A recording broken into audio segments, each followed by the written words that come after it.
We need to revisit the Steph Curry and Monta Ellis story today because another piece of this long-running saga has started making the rounds again. Joe Johnson is openly pushing back on Monta Ellis's take, and he recently broke down the issue alongside Shannon Sharpe. Here's where the story gets interesting. Steph Curry was reportedly the player Golden State nearly sent to Milwaukee instead of Monta. Curry had been discussed as the centerpiece of the deal before the Warriors ultimately moved forward with Ellis. And that detail matters because Monta Ellis has argued that even if Steph had never remained with the Warriors, the outcome could have been essentially identical. His belief is that if Golden State had kept the same overall roster structure, with Ellis starting, taking on the role Curry eventually occupied, and playing alongside Draymond Green, Andre Iguodala, Sean Livingston, and the rest of that core, the team still would have achieved the same results. That argument has obviously sparked plenty of disagreement. So now, let's go back to what Steph Curry himself said about the trade, first starring his appearance on Draymond Green's podcast, and then to what Joe Johnson and Shannon Sharpe had to say about Monta's claim. Trade for Andrew Bogut, and they trade Monta Ellis to the Milwaukee Bucks. And the trade initially was for you to go to Milwaukee and Monta Ellis to still be here. The Milwaukee doctors, who probably should be fired, but Milwaukee doctors, they didn't approve your ankles, said your ankles would be no good, and so they stopped the trade, and then ultimately Monta gets traded. The doctor part, like I can't put a name to it, but I know that was a part of the conversation. And I'm getting tape, getting ready to play in the game, and you see across the ticker on the TV in the locker room, like breaking news, NBA trade, Warriors trade, Monta Ellis, Epe Udoh, and somebody else for Andrew Bogut. And that's how we found out. And then Coach Jackson pulled me out at the locker room. He's like, "Yo," I said, "I'll let you know, like, they wanted you in the trade, but for whatever reason, I kind of stepped into and said, I'm going to give you the keys. I felt like I really believe in you. We just got to get you healthy, and that's what the rest of the season going to be about." So, his line, "Don't make me a liar." That was when it was like trade happened and like, "Oh, by the way, that could have been you," type vibe, all at the same time. Crazy day. I'll never forget that moment. Really, when you step back and look at it, NBA history could have unfolded in countless different ways. Just imagine the ripple effect on LeBron James and the Cleveland Cavaliers if Steph Curry had never ended up staying in Golden State. What would those Kyrie Irving-led Cleveland teams have looked like? Especially that finals run where Kyrie ultimately went down with an injury. And if Steph isn't on the Warriors, who would actually be standing opposite LeBron in the finals during that stretch? Maybe Oklahoma City, or perhaps another team from that same Western Conference group. So yes, Cleveland still would have had a difficult path regardless, but it's fascinating to think about just how differently everything could have played out. One decision involving Steph might have completely changed the balance of the league. Now, let's get into what Joe Johnson and Shannon Sharpe had to say about the whole situation. But to replace him and Steph, the role that Steph played, no sir. No sir. You can't swap that and say they're gonna have the same success. I beg to differ on that. I think you actually downplaying Steph Curry's greatness. Yes. Yeah, he absolutely is. Yeah, you're downplaying his greatness and how great he was in those championship runs. Bro, he was virtually unstoppable. You would need to, if this man was a top 75 player, maybe I could be like, okay, well, maybe. But how you gonna replace a guy, a top 75 guy? By all estimation, he's the first or second greatest point guard. I don't really look at him as a point guard, but I'm saying, is he a Magic Johnson that's in the conversation? With that being said, really? All the years. I don't believe, because let me tell you why. Let me tell you why I don't think so. Because he needs the ball. Yeah. If you look at the success that Steph had and KD had when they played together, neither one of those guys needed the ball. Absolutely. I just don't know why guys. It's okay. It is okay for you not to be Steph Curry. Because guess what? No one else is either. Nah, I think his greatness gets. This man actually said they would have had the same success if you take Steph out and put him in. I have a question. What's the question? I never had the opportunity to watch Monta Ellis play, right? I'm assuming he talk about the team that was assembled with Kevin Durant and Clay. They went to 2 championships before KD. Yeah. And KD would have never came there because he was ball. He needed the ball. Okay. KD wanted to go because nobody dominated the ball there. So you're not going to get KD.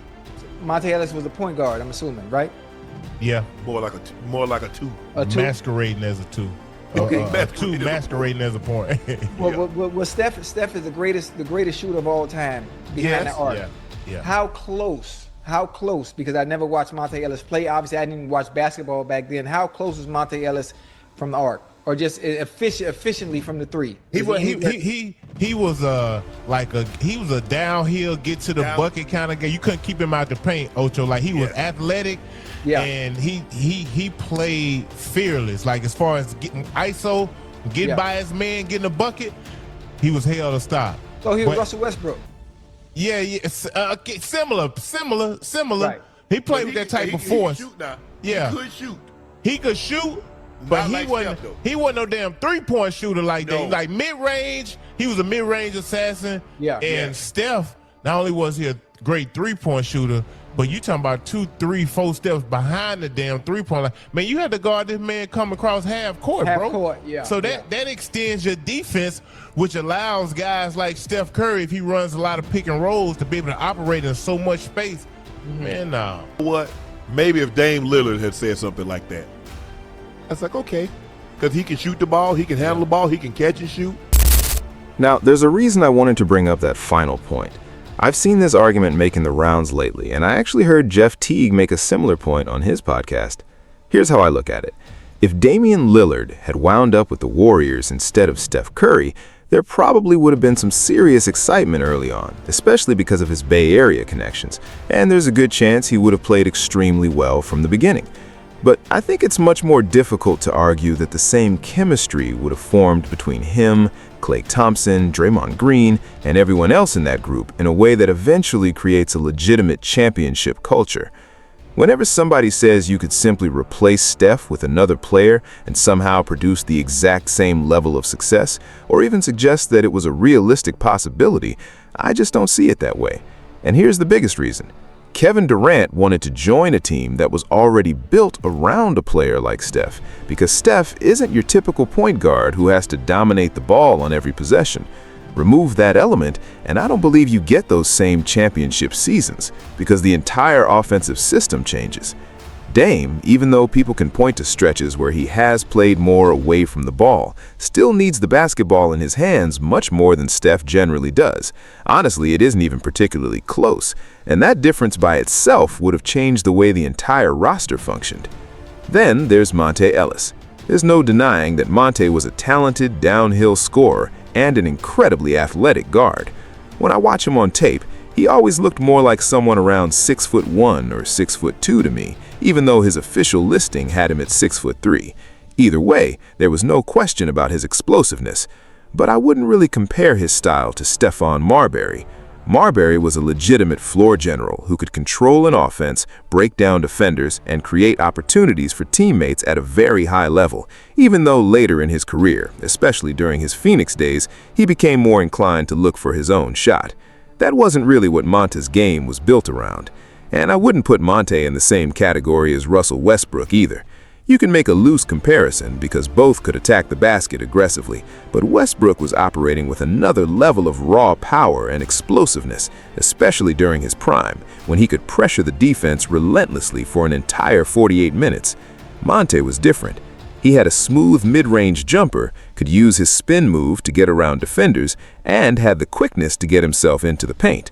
He was a legitimately good player in his own right, but he simply brought a different type of game.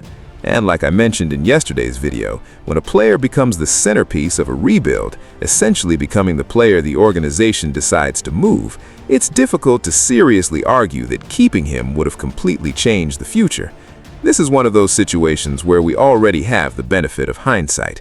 The Warriors made the decision to stick with Steph Curry, and that decision eventually produced multiple trips to the finals, including a championship as recently as 2022, while Steph continued performing at an elite level.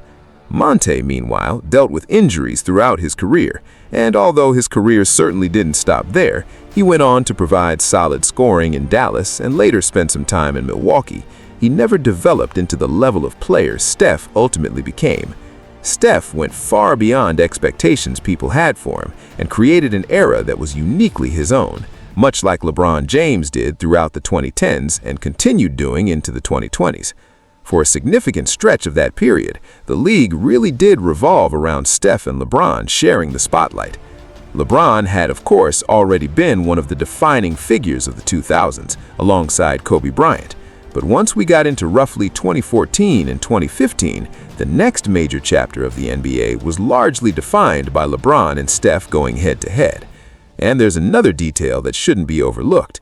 At the time, Steph was playing under a 4-year, $44 million contract, and that relatively modest deal gave Golden State the financial flexibility to surround him with the pieces that eventually created dynasty. A player like Monta Ellis, on the other hand, would have required significantly more money, potentially max-level money, and that alone could have dramatically changed the way the Warriors were able to construct the roster around him. So, ultimately, that's where I stand on the debate.